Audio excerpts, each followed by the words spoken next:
everyone. Here we are, Chisme in the Kitchen. We're all gathered in the student union here at I'm just LBCC. listening. And we had our big food distribution today. So Oh no.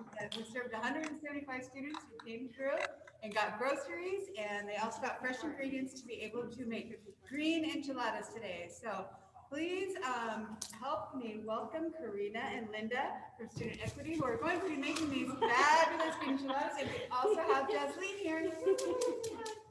Yeah, they're right. So I'm going to pass it over to them. Okay, so Justin just had a little accident, so as you can see, our video just moved, but y'all can see it. So thank you for joining us today. We are celebrating Women's History Month this month. And so today, thank you for those who were able to join us for the welcome ceremony. We're going to be making enchiladas for you. We're going to be testing out different ways of how to make enchiladas based off of the ways that we grew up making them. So hopefully y'all enjoy the enchilada recipe. Everybody should have received a printout copy of an easy way to make enchiladas in your bags when you picked up your groceries. And we're going to make sure to upload that recipe as well, along with this video, so y'all can go back and check out how to make it. But again, thank you for joining us, and we're gonna go ahead and get started. So today I'm gonna be making the red enchiladas. I traditionally would make the salsa, but to make it easier, we bought the canned version. And so I'm gonna just be cooking here and then kind of popping in and out to just tell you what's happening.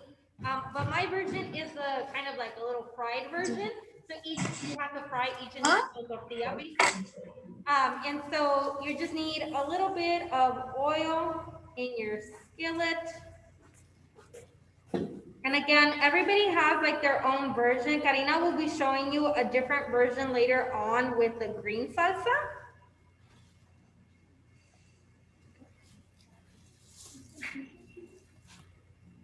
But how this came about was that Karina and I were having conversations of like, what should we cook today? And really like what our theme was gonna be, right? Being that it's Chisme in the Kitchen. But we really wanted to have a conversation about kind of the inequities that you see throughout the what is it called?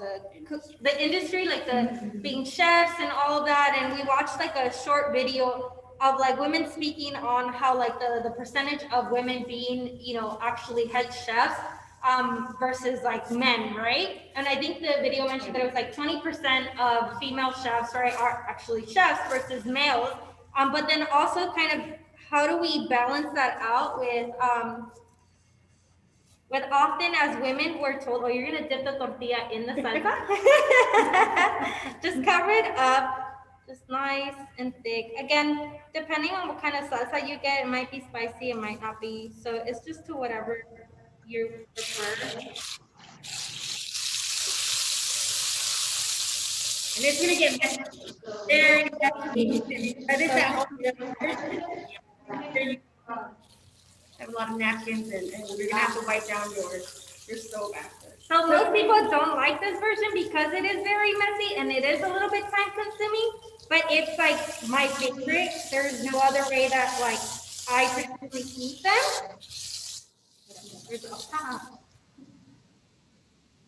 But I think you fill it with sauce. Yeah. On the inside, and you get it really, really, really, really Yes, wet. and what you'll notice is that tortilla's gonna get really soft. And it's hard to eat. They're kind of hard to eat. You're gonna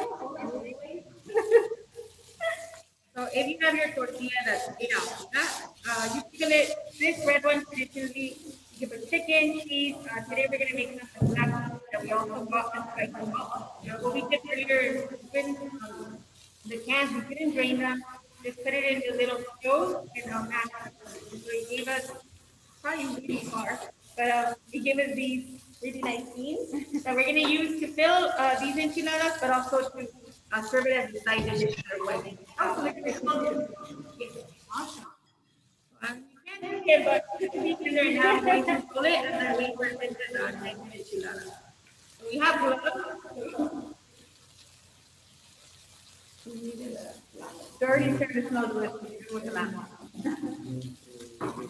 And again, just depending on how your family does it or how you want to do it now.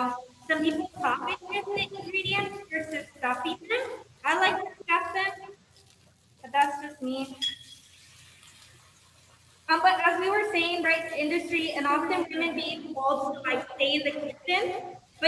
look at the numbers of chefs, like what really is going on, right?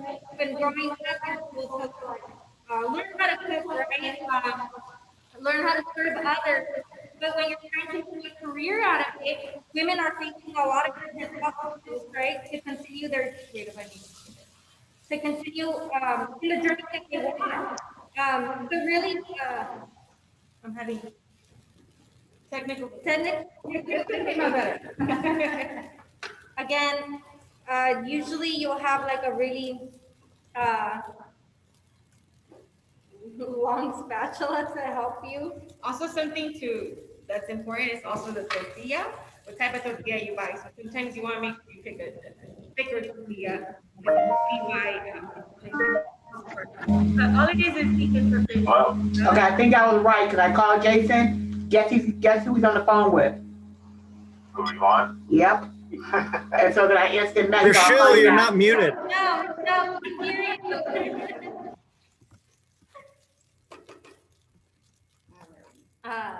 So that's so true about the kitchens. I always heard that it was such a male dominated industry and a difficult one for women to work in.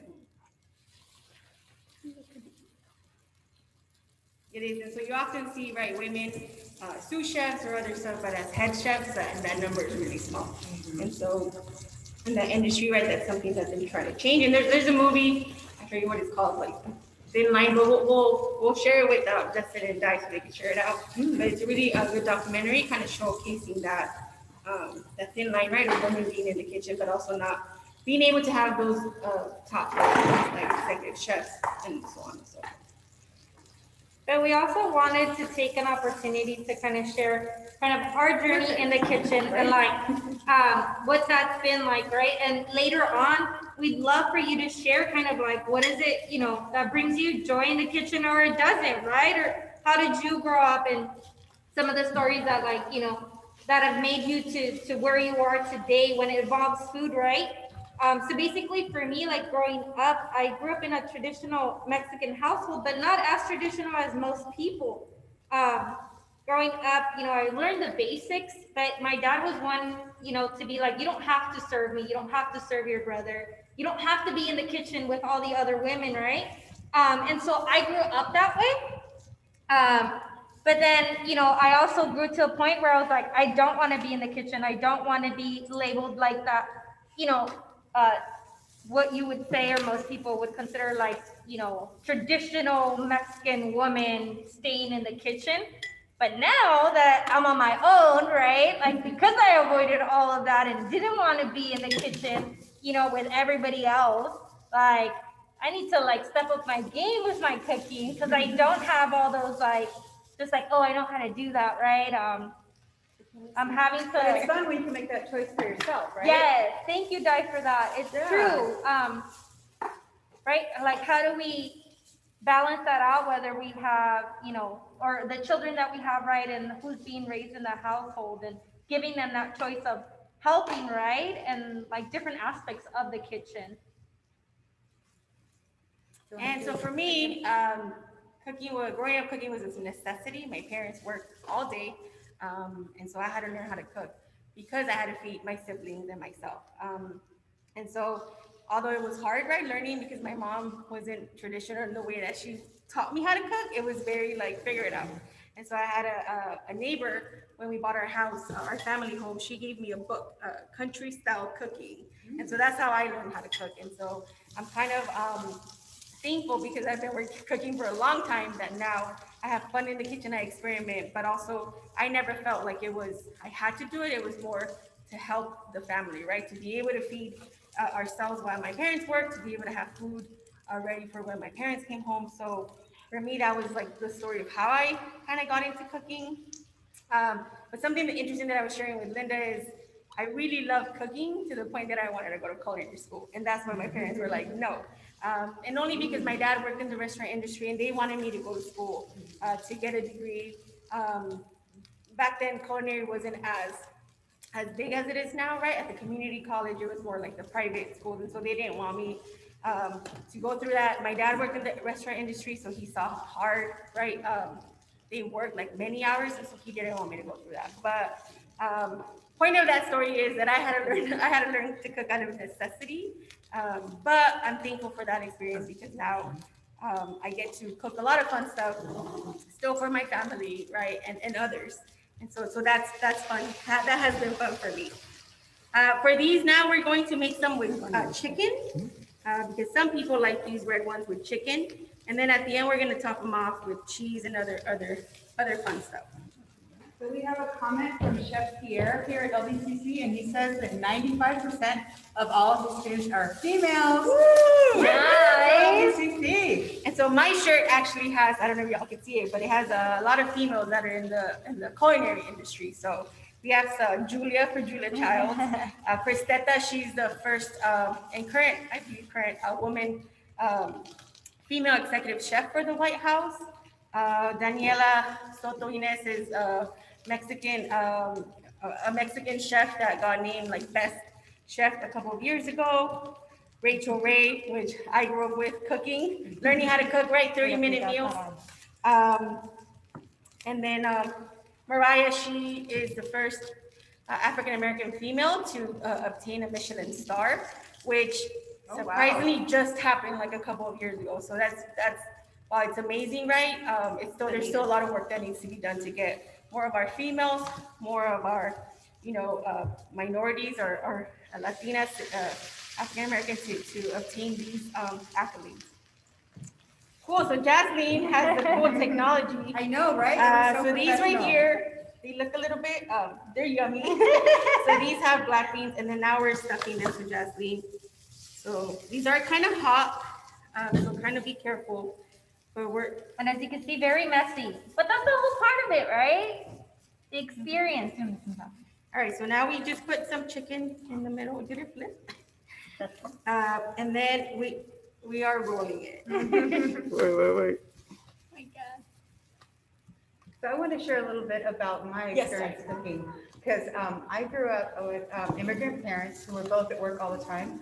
So I had a Mexican babysitter that taught me how to cook at home, and oh my gosh, those like carried through with me throughout my whole life. And I became a young mom, and I don't even know how to cook like my own Czechoslovakian history, cultural type food. Not very much. I don't enjoy it. Like I like all the spicy stuff. So yeah.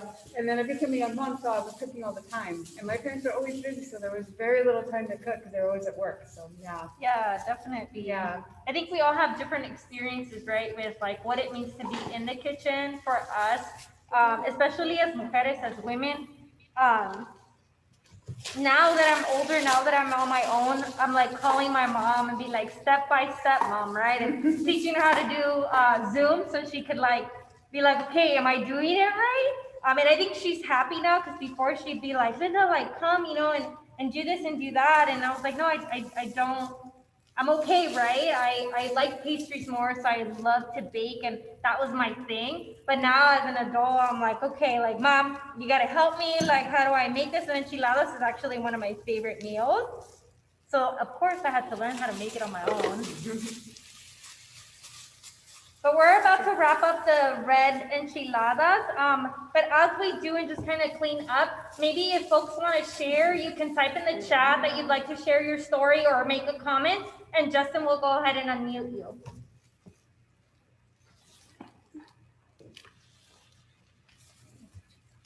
For one comment, I know Mayra says, you all need to check out La Diosa de los Moles. Rocio Camacho is in LA Fave. Is this a chef? Or a restaurant? I'm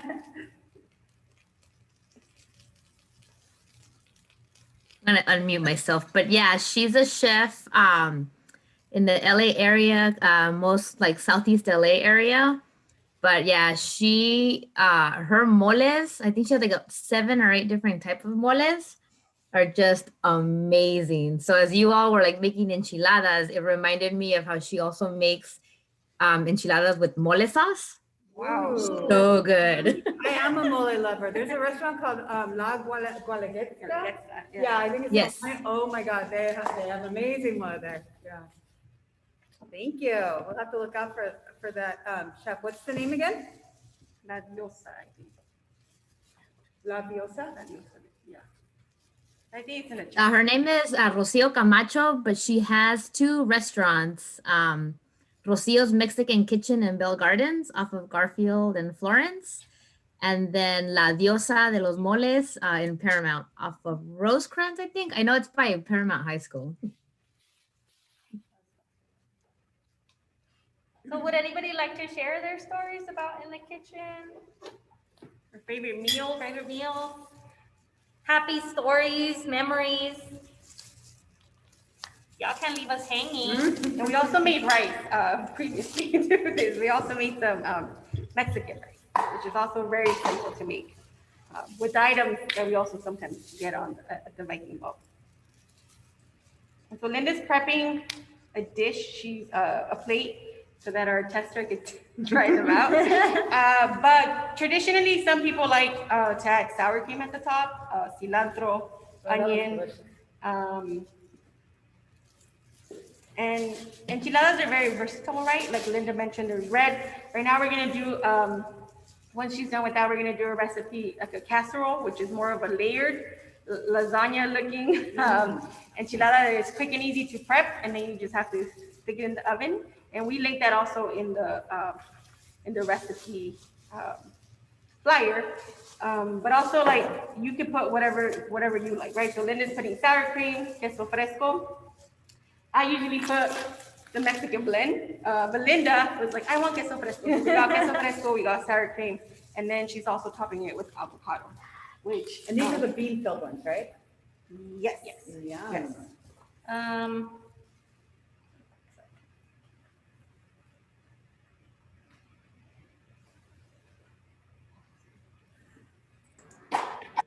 Medic. All right, so we are going to plate this. Okay, I'm super excited. All right, so Dai is gonna be our tester. Oh, do I have it? Okay. We're excited. So last time, Tina and Linda were doing cookie show, I was doing keto and I couldn't try anything, so I'm so stoked I can eat the delicious food today. Jasmine, do you wanna try these? Yeah, sure. All right, do you want chicken or beef? I'll try the beans ones first. All right, so, you want rice? Yeah. Just send all the way in the corner, right? Jasmine, do you want sour cream? Yeah. Oh my God, they're so good. They're super smoky.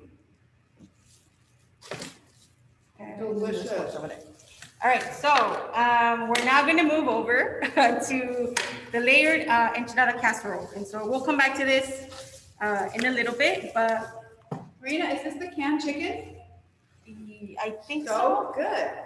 This one might be shredded. So also that's another, I know that the bags included the canned chicken, but you can use like regular chicken breasts if you put them in your Instapot pressure cooker on Oh, you the can stove. get rotisserie chicken from the grocery store? Rotisserie Super easy. chicken, the canned chicken. Just be mindful the canned chicken sometimes has a little bit more salt, but when you mix it with other stuff, just kind of be aware of that. So we're going to be moving these enchiladas over here. And now, In order to go home? yes. So now we're gonna get the stuff ready to do the green enchilada casserole for you all. And I can't Need a soup shop? yeah. Okay, so we're gonna move this stuff here, and then we're gonna bring over the other stuff.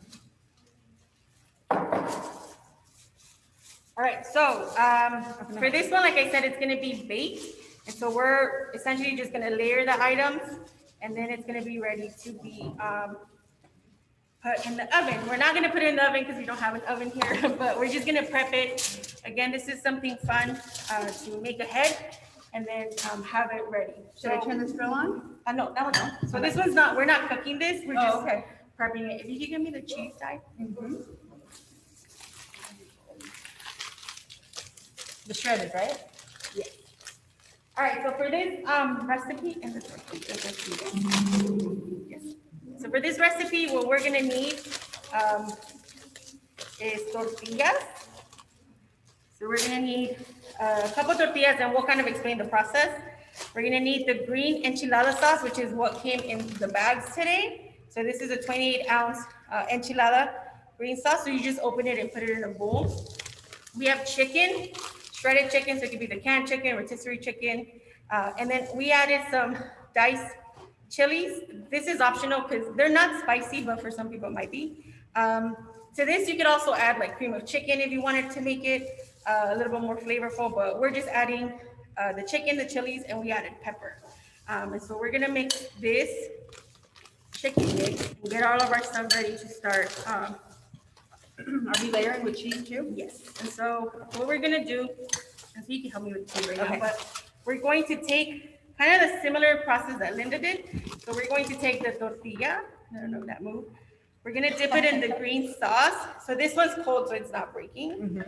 And then we're gonna layer it in our pan. And you don't have to put any oil or anything? No, no oil. I mean, you can if you want, but it's gonna have so much liquid from the sauce that it's gonna be fine. So we're gonna take another one. The green enchiladas are my favorite. I'm super excited. Okay. So we'll show you right now what it looks like. So we're gonna put, this one's a smaller pan, so we're gonna put 4. We're gonna lay out 4 enchiladas and overlap them. And I've heard these called suiza before too. Is that, have you ever heard that? Suiza is like green, but traditionally I believe it has like sour cream, has like other stuff, but it's also really good. Again, like as somebody mentioned, right, there's mole enchiladas, there's so many variations to enchiladas, but let's show them. Okay, layer cheese. So I don't know if y'all can see, but this is what the first layer looks like. It's just 4 tortillas dipped in the sauce layer at the bottom. So we're gonna put some of this chicken in there, and then we're gonna put the cheese. So we're gonna put some chicken as little or as much as you want. I like to usually just put a little bit, like if I was gonna roll it. Just a thin layer. Yeah, just a really thin layer of the chicken. Try to get those spread it out, and then Di's gonna go in there and put the cheese. And I would just imagine just the same, like the same Yeah. type of And so layer. again, you can, right, you really like them cheesy, go heavy-handed with the cheese. If you like it a little bit I'm in between. less, but there you go. That's So good. then Okay. we put the first layer of tortillas, the layer of the chicken with the chili, and then we put the blend cheese, the Mexican blend cheese. So now we're just gonna repeat the process. We're gonna take another tortilla, dip it, and then place it there. Another one. Wow, this is easier than I thought it would be. And this is, I could have my kids make this. Oh no, what happened? We lost. Justin. What happened? They moved the dining table. And this, okay. Keep going, keep going. All I right, see us. so we're gonna layer another tortilla. So again, we're putting 4. If you do it in a bigger baking sheet, sometimes it fits like six on your first layer. So That's easy enough to have my kids make this. Or try it at home. My adult kids that don't cook. And so this might not be right like the Mexican traditional. This is more of a mix of cooking styles and cooking flavors. Like a 1950s But- casserole kind of. It is really easy. So the reason why I like it is if I No, don't want to it's go quick through and the easy. whole Yeah. process, you should see the tablecloth. It's like splattered. Oh, So if I don't want to go yeah. with that process, then this is a quick and easy way. And you can Yeah. prep ahead, leave it in the fridge, and then pop it in the oven. Oh, that's another good idea. You could freeze it ahead of time and have it ready.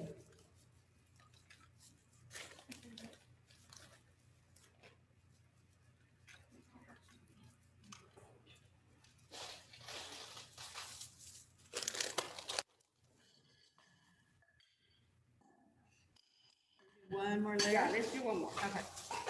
So we're gonna do one more layer because we, And then you can always bump it up, right? You can make it hotter. Like you could use like fresh jalapeno, right? Or Yes. hatch chilies or something. yeah. So yeah, the diced chilies come like in different levels, like mild, hot, extra hot. So again, you could kind of like do this to your preference. And I've never tried this with the red sauce, but I would suspect that it would also probably taste good. I made something similar that one of my family friends taught me. It was like Italian enchiladas. Okay. So you make it with tomato sauce, but it's basically the same thing. But you, instead of using enchilada sauce, you use like Italian tomato sauce and you use like a lot of garlic in it. So these like layering techniques work for lots of different foods. And we use flour tortillas instead of corn. Yes, yeah, so that's another, Yeah. thank you for bringing that up, Di. Like, that's another option you could have. to use flour tortillas. For the flour tortillas, you wouldn't fry those because they would become They've just really become like tostadas. But those you could just warm them up and then just layer them and put the sauce on top, or roll them up with beans. Mhm. And then, we might make another one.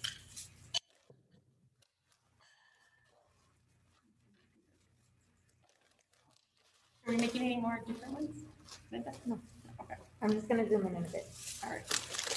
Okay. Just a So top we layer? did, yeah, Extra? we did 3 layers. There's still room to make more, but that's where we're stopping this one. And then something that I like to do is I also like to put a little bit of the leftover sauce Oh, on top so that I can kind of like, juice it up. yeah, juice it up, soak it in.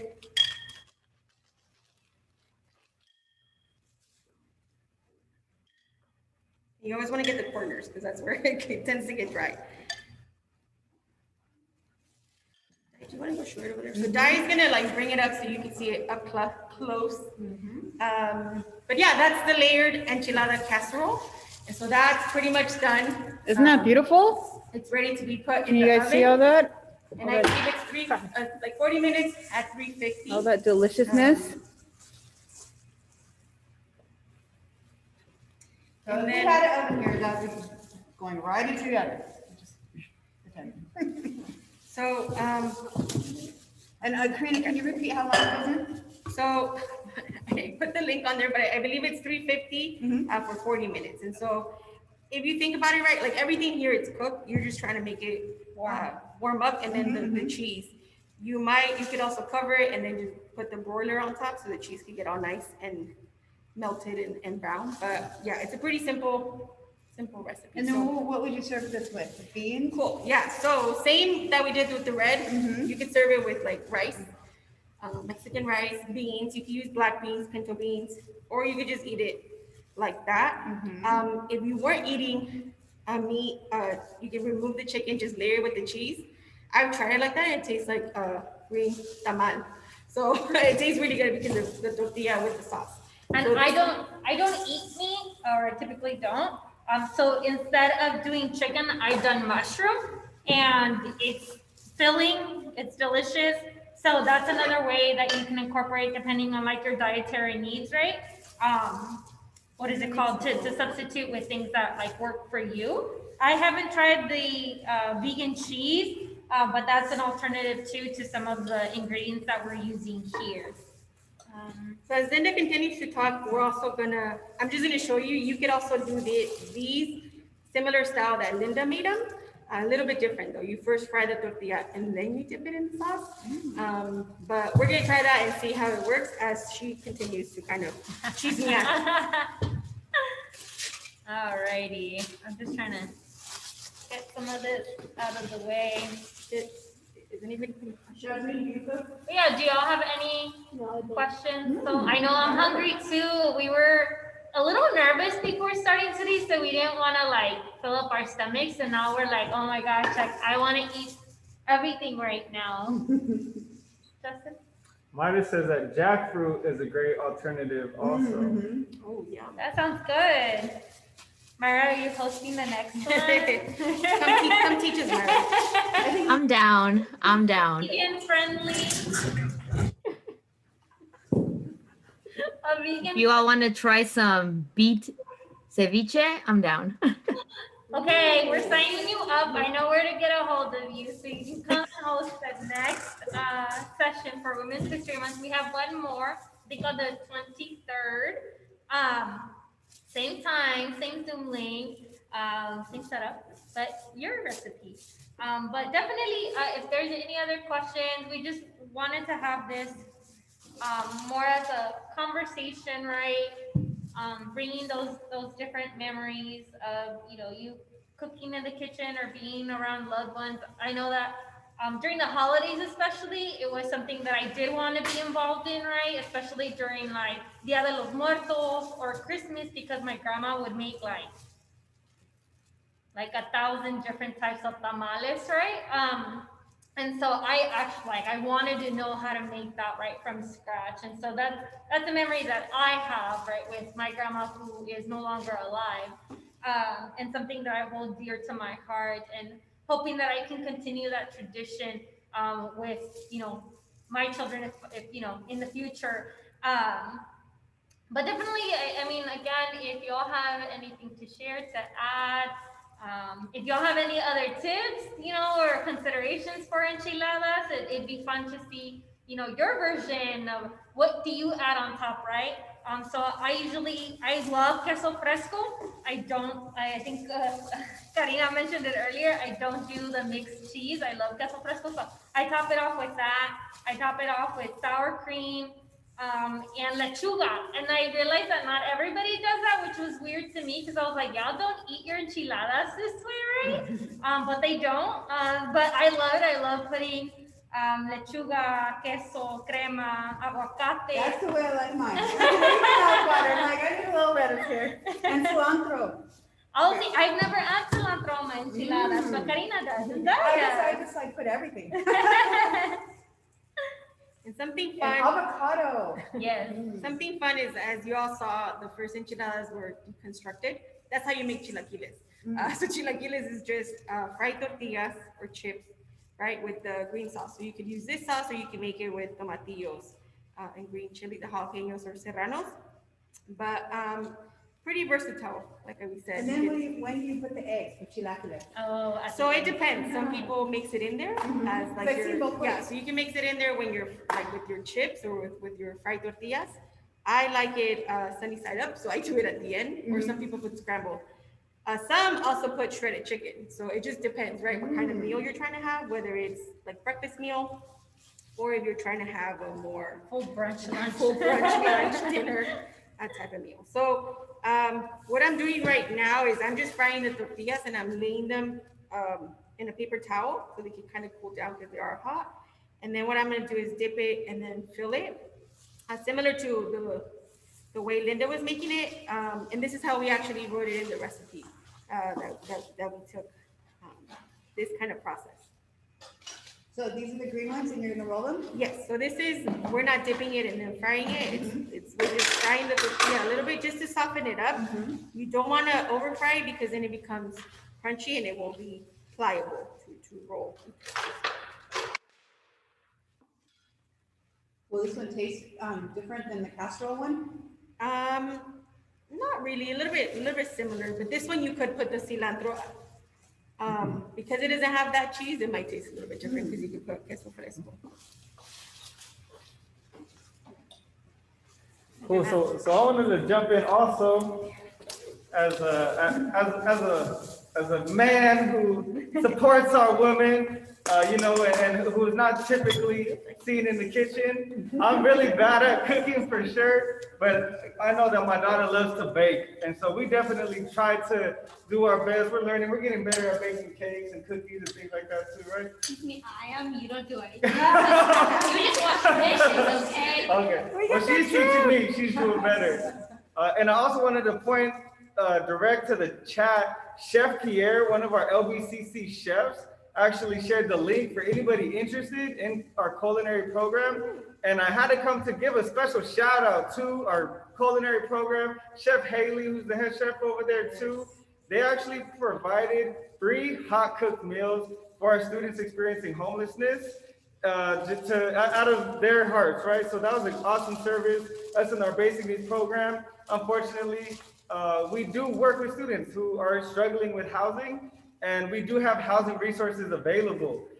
So it's awesome that here at LBCC, we're in a place to connect our students in experiencing some of the hardest struggles to not only housing, but also some free food. And that's what all of this is for too, right? The ingredients and everything. This looks like a fancy dinner in my eyes, but pretty much all of the ingredients are included in our grab and go bags too. So every other Tuesday, come on by to LAC, pick up your free food in our drive-through grab and go, and go home, pull up this video, and y'all can make your own gourmet dinner. So super thankful for everybody coming out and for our cooks today, because this looks delicious, and I can't wait to tune out so I can go eat all this food too. And I'd like to add, just as Justin mentioned it, right? I honestly, one of the things that I miss the most about being on campus is going across the street here at LAC, making my reservation for lunch, and then grabbing as many pastries as I could, literally, but like the baguette and like the iced coffee and all the pastries, like you would see a line wrapped around outside of the building so you could get your pastries, and you needed to go early to make sure that you grabbed something before that one specific one was gone. So I'm always like, I wish we were all back on campus just so that I could again go and eat my meals and my desserts, my cravings here on campus. Awesome. So, so those are the green enchiladas that we did. We did a different process. We rolled them up, right? Fried the tortillas, added the sauce. And so again, we could plate one right now to show you. I don't know how that looks like. Well, I like how you're showing how versatile it is. And then you could do the different tortillas, or if you don't have like black beans, you can use refried beans, you can use pinto beans. And you can fill with different things. If you don't have chicken, if you're not a meat eater, you could do beans, you could do chickpeas, you could do mushrooms.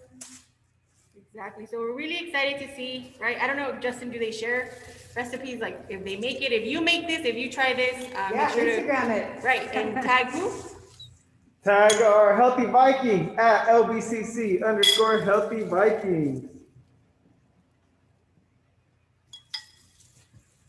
You want queso? So for this one, you could do queso fresco, you could do the Mexican blend.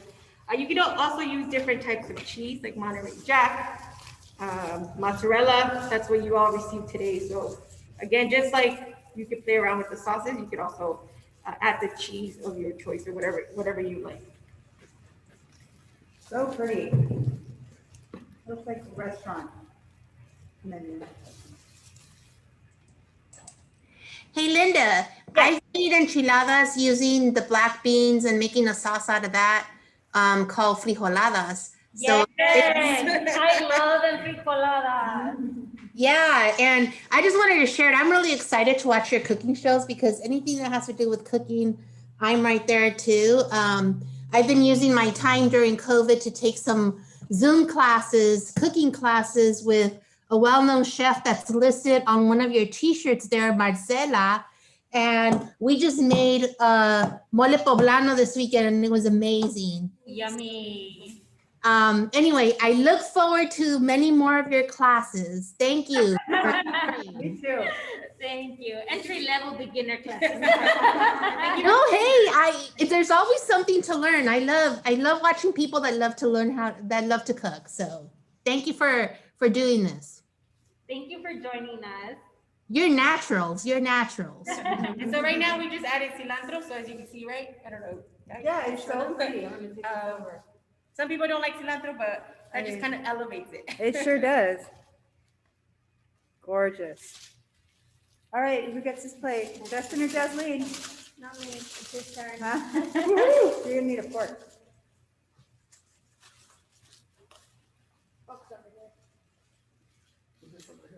May I get a little cilantro? Yes. It needs to clean, okay? My hair is But we're wrapping up, y'all. We really appreciate you. There's, opportunities to participate in these, even if you want to Zoom from home or do some sort of like challenge, collab. We're always open. I'm over here volunteering, Justin, but we're always open to that. Folks just being able to share, y'all's talents with us. And yeah, get creative. I think what I love most about this cooking show is that it's not just about, going and buying all these ingredients, but really thinking about, okay, what are our students receiving in their bags this week to make sure that we can make a yummy, delicious meal, right, with the products that they've received. And how can we, add ingredients that are not as expensive, right, that you can go find. I remember for Latinx Heritage Month, there were products that we bought at grocery outlets. There was products that we bought at the 99-cent store because we wanted to make sure that whatever we were providing, like additionals, right, y'all could, students could purchase relatively easy, right? And even myself, like I love going to grocery outlet and seeing like all the bargains that I can find. But definitely almost everything that we shared with today, the beans, Y'all receive rice in bags. Typically, you just need tomato sauce to make the Mexican version of rice. The salsa y'all receive. What else? The cheese. The You cheese. can chop up the cheese finely to sprinkle it. Yeah, over the the- aguacate, the chicken. Y'all received onions if you want to top them off with onions or grill your onions to stuff them if you're vegetarians. That sounds delicious too. But yeah, almost everything except the sour cream and the queso fresco cilantro. and the cilantro. But thank you again for joining us, and we hope to see you in a couple of weeks. Yay, thanks for being here. We super appreciate you. We're done. Thank you, ladies. Okay, I'm gonna be. Enjoyed it. Linda, what happened?